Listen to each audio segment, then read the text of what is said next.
Кайрымдуулукту сиз кандай түшүнөсүз, урматтуу эл жакшылары, урматтуу жалпы кыргызстандыктар?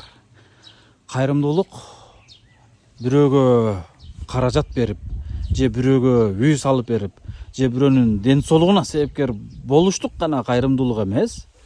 Жада калса жакшы жасап аткан жумушка жакшы сөзүңдү айтып, болбосом жылмайып карап коюу дагы бул чоң кайрымдуулук болуп эсептелет. Ассаламу алейкум, урматтуу мекендештер, жалпы эл жакшылары. Буюрса биз Ордолу Ош чергесинде муктаждар үчүн турак жай комплексин биз Ак Ниет Аманат коомдук фонду баштап, мына азыркы учурда ушул жерде иш кызуу жүрүп атат.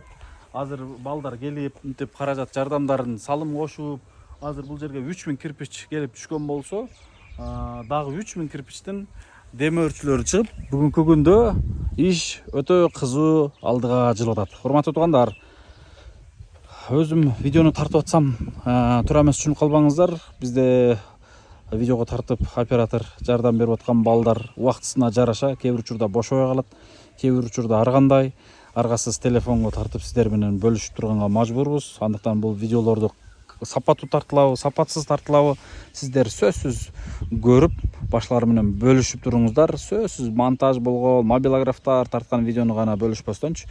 Бизде ар кандай кээ бир учурда могул 2018ден бери биздин фондго кызмат кылып аткан телефонубуз мына ушундай телефондор менен сиздерге маалымат жеткирип, эмнеси болсо дагы ушул жакшы иштерди жарчысы болуп аракетте жасап келатабыз.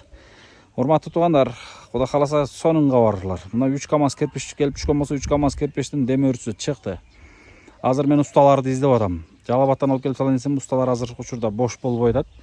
Ушул Оштон издеп атабыз. Кудай кааласа чечилип калса жакшы болот. Но бир үй бүлөгө тапшырылган болсо, бул жагына 4-5 үй бүлөгө 2 кабаттуу комплекс, аркасында банясы, аркасында отунгана, көмүргана сарайы, ажатканасы, так, нол жерге летний кухнясы, анан бул жагына балдар аянтчасы, үйдүн нар жагында дагы бизде место бар. Ал жака мырзалар үчүн сварочный аппарат или мебельный чакан комната кылып, өздөрүнүн оокатын өздөрү кыла тургандагыдай ушундай шарт түзүп берип атабыз. Ушундай туугандар биздеги бүгүнкү күндөгү жумуштарыбыз.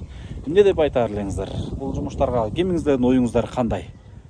Ой пикир калтырыңыздар. Жок дегенде мындай жүрөгүңүздөрдөн чыккан сунуш пикирлериңиздерди, мейли сын пикириңиздерди сөзсүз айтып кетиңиздер. Биз баарыңыздардын оюңуздарды күтөбүз. Салам алейкум.